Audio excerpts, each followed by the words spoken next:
Media Mike Radio, the voice of the everyday citizen. Let's rock on the mic.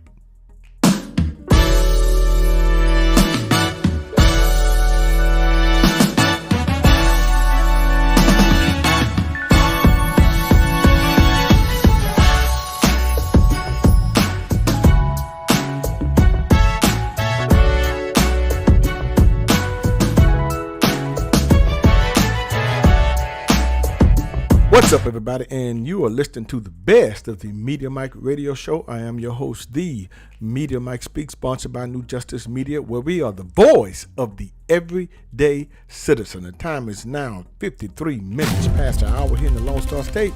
So let's get to this story before it's too late. All right, I'm a little bit behind on this because I wanted to cover the JFK Files.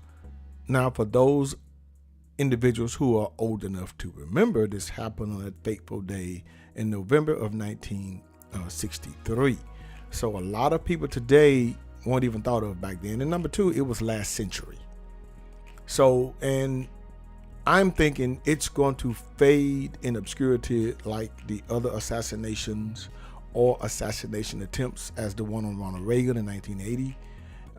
And those who were not around can't even fathom that or understand it or wrap their heads around it. But this one is something that have haunted and plagued America for, I would say, over 60 years, I would say. So, yeah, and the files are going to be open, but I don't think they're going to show what needs to be shown. And I do believe that what is known has already been known. And I'm just going to cover this, And I'm going to give you my 2 cents because I think they've already admitted that it was more than one shooter. And some individuals have even found evidence that Lee Harvey Oswald was actually not the original or shooter in this case. So now President Donald Trump, on his second term, and his administration has ordered the release of more than 2,000 JFK files of the John F. Kennedy assassination. Now, the documents totaling over 63,000 pages are now available on the U.S. National Archives website. Now, is it all of the documents? No. And we're going to talk about it a little bit because I think they've hid some of them because that's where the real truth lies. Now, Donald Trump had previously announced the release during a visit to the John F. Kennedy Center for the Performing Arts, telling reporters that his administration would disclose a substantial number of assassination-related documents. See, a substantial number, not all of them. Now, I did visit the late John F. Kennedy's tomb in Washington, D.C. in 1998 when I was in the Army. So, yeah, it's an internal flame. So as Trump goes on here, and he's making good on his promises. That's what he's doing. Now, you can't fault the man for that. He is making good on everything he said he's going to do. The border, the ceasefire with Ukraine and Russia. He's working on the Gaza thing. He's doing what he said he was going to do. The tariffs, he's doing it. He said he would open the files. He's doing it. So, and I think that's what a lot of people don't want to fathom. So anyway, the move comes after he signed an executive order instructing the Attorney General and Director of the National Intelligence to devise a plan for the full release of any remaining JFK files. He also directed them to prepare similar plans for the release of records related to the 1968 assassinations of former Attorney General Robert F. Kennedy and civil rights leader Martin Luther King Jr. Now, that's going to be interesting, too. Now, that's really going to be interesting when those two come out because we all know, I think it was...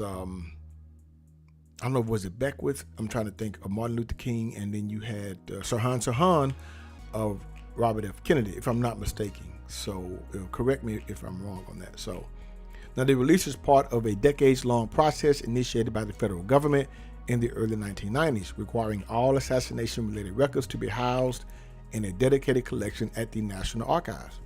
Now, while many documents have already been made available, some were withheld under national security exemptions. So those are the ones that I'm curious about. I'm curious about those. Trump had originally intended to release all remaining records in 2017, but postponed full disclosure, citing security concerns raised by intelligence agencies. That's concerning. That means those documents are the ones that actually, I believe, has the truth, has the raw truth. Everything else is just what they probably result of the Warren Commission. So the official account has long maintained that Oswald acted alone when he fired from the Texas Book Depository in Dallas on November 22nd, 1963. He was arrested the same day but never faced trial as nightclub owner Jack Ruby shot him 2 days later during a jail transfer. So we all know how that went down. So it's a lot going on with this. The Warren Commission, established by President Lyndon B. Johnson, concluded in its 1964 report that there was no evidence of a conspiracy, though skepticism has persisted for decades. Now, why did Trump release these files? Now, he campaigned on declassifying and releasing records, and he did. And he did what he said he was going to do, because he does have a political alliance with Robert F. Kennedy Jr., and who's called for more transparency. So now let's talk about the U.S. House findings. This is what I'm saying. They kind of know this. 1979. The report of the Select Committee on Assassinations of the U.S. House of Representatives, people. Now just hear me out here. Findings of the Select Committee, number 1, on assassinations in the assassination of President John F. Kennedy in Dallas, Texas, November 22nd, 1963. Now, A.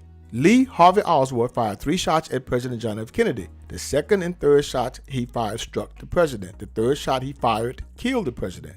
President Kennedy was struck by 2 rifle shots fired from behind him. The shots that struck President Kennedy from behind him were fired from the 6th floor window of the southeast corner of the Texas School Book Depository building. Lee Harvey Oswald owned the rifle that was used to fire the shots from the 6th floor window of the southeast corner of the Texas School Book Depository building. Lee Harvey Oswald, shortly before the assassination, had access to and was present on the 6th floor of the Texas School Book Depository building. Now, this is a report, people. Just hear me out. This is where it's going to get a little conspiracy here, I would say. Just hear me out. Lee Harvey Oswald's other actions tend to support the conclusion that he assassinated President Kennedy. This is what they're saying. This is, once again, the report of the Select Committee on Assassinations of the U.S. House of Representatives. Now, I have toured the book depository, and I have seen that footage of the House Committee, the U.S. House of Representatives. I've seen that footage in 1979. Now, let's look at B here. Now, listen up. Scientific acoustical evidence establishes a high probability that 2 gunmen fired at President John F. Kennedy. Now, other scientific evidence does not preclude the possibility of 2 gunmen firing at the president. Scientific evidence negates some specific conspiracy allegations.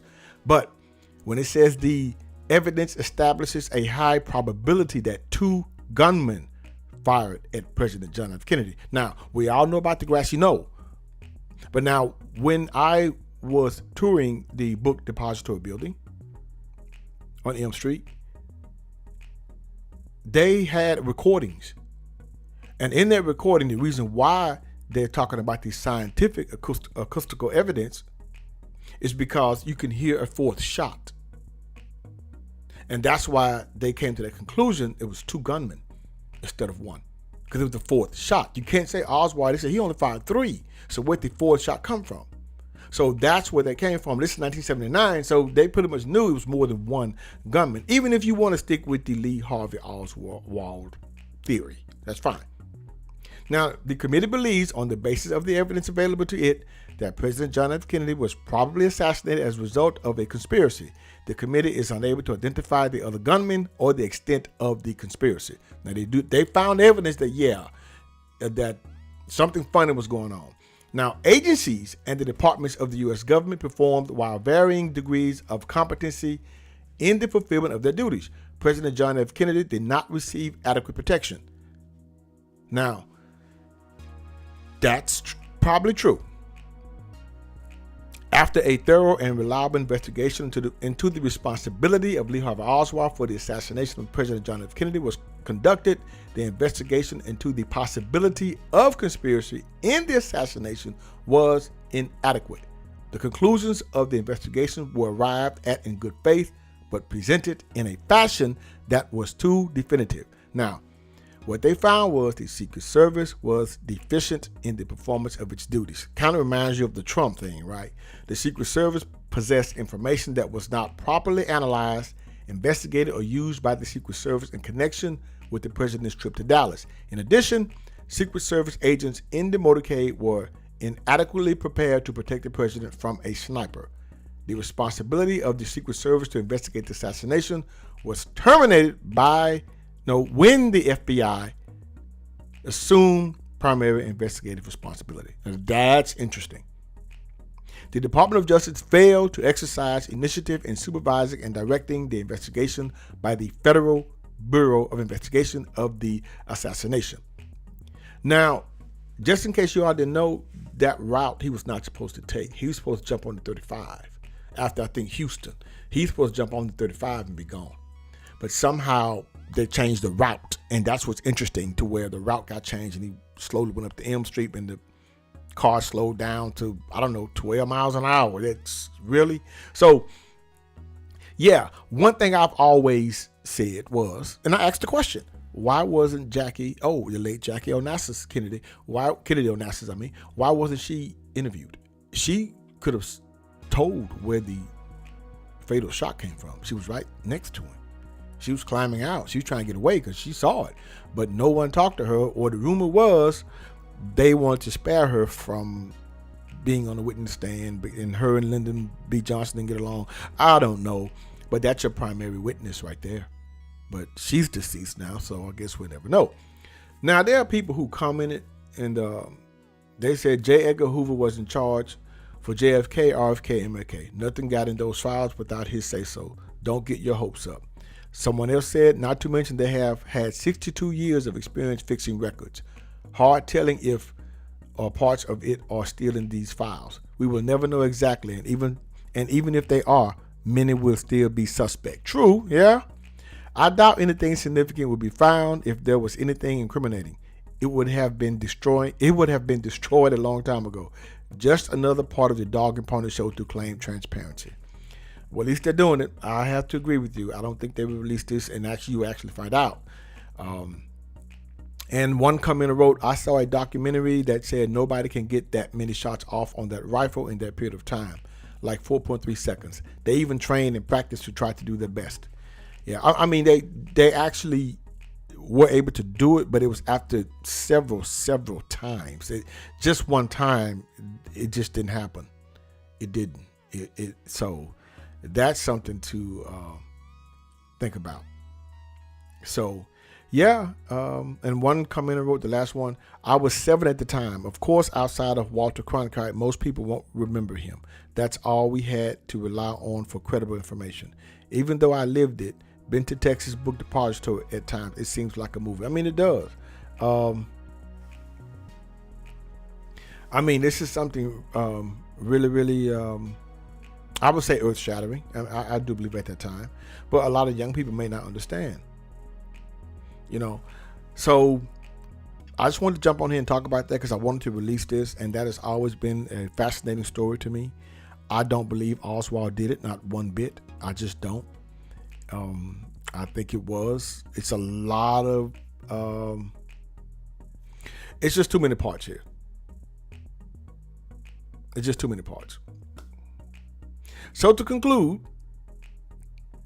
now as shocking to some as this may seem, one can't help but wonder, will this lead to the opening of files such as Malcolm X and Dr. Martin Luther King?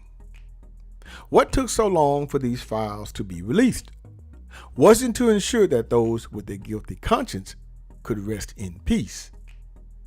Is this just another distraction?